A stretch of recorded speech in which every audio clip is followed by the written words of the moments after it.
നമസ്കാരം. ഹരിപ്പാട് കരുവാറ്റയിൽ വാടക വീട്ടിൽ വയോധികൻ കൊല്ലപ്പെട്ട സംഭവത്തിൽ നാടിനെ നടുക്കുന്ന വിവരങ്ങളാണ് ഇപ്പോൾ പുറത്തുവരുന്നത്.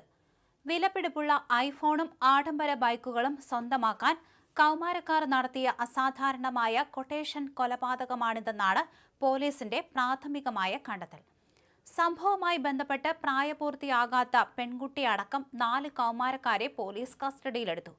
കൊല്ലപ്പെട്ട വയോധികന്റെ ബന്ധുവായ 13കാരി നൽകിയ കൊട്ടേഷന്റെ അടിസ്ഥാനത്തിലാണ് പരവൂർ സ്വദേശികളായ 3 കൗമാരക്കാർ ദാരുണമായ ഈ കൃത്യം നടത്തിയത്. മോഷണം നടത്താനും അതിന് തടസ്സം നിന്നപ്പോൾ കൊലപാതകം നടത്താനുമായിരുന്നു സംഘത്തിന്റെ പദ്ധതി. 13കാരിക്ക് ഐഫോൺ വാങ്ങുന്നതിനും മറ്റു പ്രതികൾക്ക് ബൈക്കുകൾ വാങ്ങുന്നതിനുമായി പണം കണ്ടെത്താനാണ് മോഷണം ആസൂത്രണം ചെയ്തത്. ഇവിടെ മരിച്ച വ്യക്തിയുടെ പേര് പറയാത്തതിന് പ്രധാന കാരണം പെൺകുട്ടിക്ക് പ്രായപൂർത്തിയാകാത്തതിനാലാണ്. മാത്രമല്ല, ഇവർ ബന്ധുക്കൾ കൂടിയാണ്. അതേസമയം കൃത്യം നിർവഹിച്ച ശേഷം കൊലപാതകത്തിന്റെ ഭീകര ദൃശ്യങ്ങൾ വീഡിയോ കോളിലൂടെ 13കാരിയെ പ്രതികൾ തത്സമയം കാണിച്ചു കൊടുത്തു എന്ന ഞെട്ടിക്കുന്ന വിവരവും അന്വേഷണ സംഘം കണ്ടെത്തിയിട്ടുണ്ട്. ഡിജിറ്റൽ യുഗത്തിൽ കൗമാരക്കാരുടെ ക്രിമിനൽ ചിന്താഗതി എത്രത്തോളം ഭയാനകമായി മാറുന്നു എന്നതിന്റെ തെളിവാണ് ഈ സംഭവം.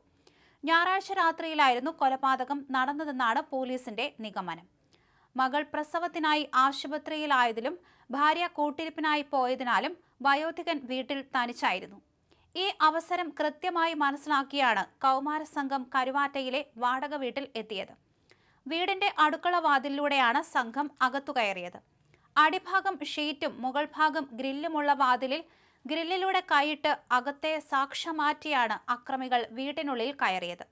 മോഷണ ശ്രമം തടയാൻ ശ്രമിച്ചതോടെയാണ് വയോധികനെ ഇവർ ആക്രമിച്ചത്. തറയിൽ വീണ വയോധികന്റെ കൈകാലുകൾ വീട്ടിൽ തന്നെയുണ്ടായിരുന്ന തുണികൾ ഉപയോഗിച്ച് കൂട്ടിക്കെട്ടി. തുടർന്ന് കഴുത്തിൽ പുതപ്പും തുണിയും വരിഞ്ഞു മുറുക്കി ശ്വാസം മുട്ടിച്ചാണ് കൊലപാതകം നടത്തിയത്. മുഖത്തും തറയിലും രക്തക്കറകൾ കണ്ടെത്തിയിട്ടുണ്ട്. കൃത്യം നിർവഹിച്ച ശേഷം വീട്ടിനുള്ളിലെ അലമാരകൾ കുത്തി തുറന്ന് 6 പവനോളം വരുന്ന സ്വർണ്ണാഭരണങ്ങളും പണവും സംഘം അപഹരിച്ചു. വസ്ത്രങ്ങളും സാധനങ്ങളും തറയിൽ വാരി വലിച്ചിട്ട നിലയിലായിരുന്നു.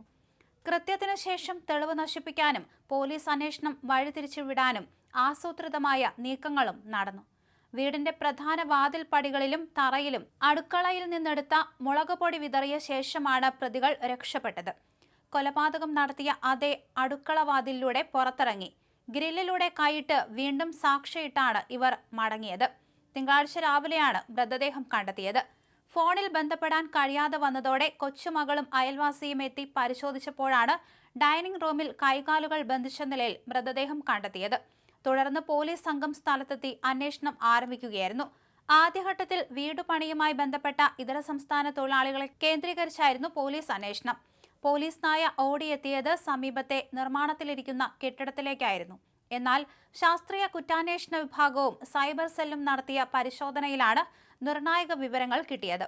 സംശയകരമായ സാഹചര്യത്തിൽ കണ്ട ചില ഫോൺ കോളുകളും സോഷ്യൽ മീഡിയ സന്ദേശങ്ങളും പിന്തുടർന്ന പോലീസ് ഒടുവിൽ കൗമാര സംഘത്തിലേക്ക് എത്തുകയായിരുന്നു.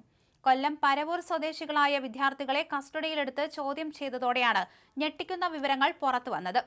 DIG യതീഷ് ചന്ദ്ര, ആലപ്പുഴ ജില്ലാ പോലീസ് മേധാവി TK വിഷ്ണു പ്രദീപ് എന്നിവരുടെ നേതൃത്വത്തിൽ ഉന്നത പോലീസ് സംഘം സംഭവസ്ഥലത്തെത്തി തെളിവെടുപ്പ് നടത്തി. ഫോറൻസിക്, വിരലടയാള വിദഗ്ധർ എന്നിവർ മണിക്കൂറുകളോളം സ്ഥലത്ത് പരിശോധന പൂർത്തിയാക്കി. പ്രായപൂർത്തിയാകാത്തവരായതിനാൽ കസ്റ്റഡിയിലുള്ള 4 പേരുടെയും വ്യക്തിവിവരങ്ങളോ തിരിച്ചറിയൽ സൂചനകളോ പുറത്തുവിടാതെയാണ് പോലീസിന്റെ നിയമ നടപടികൾ പുരോഗമിക്കുന്നത്.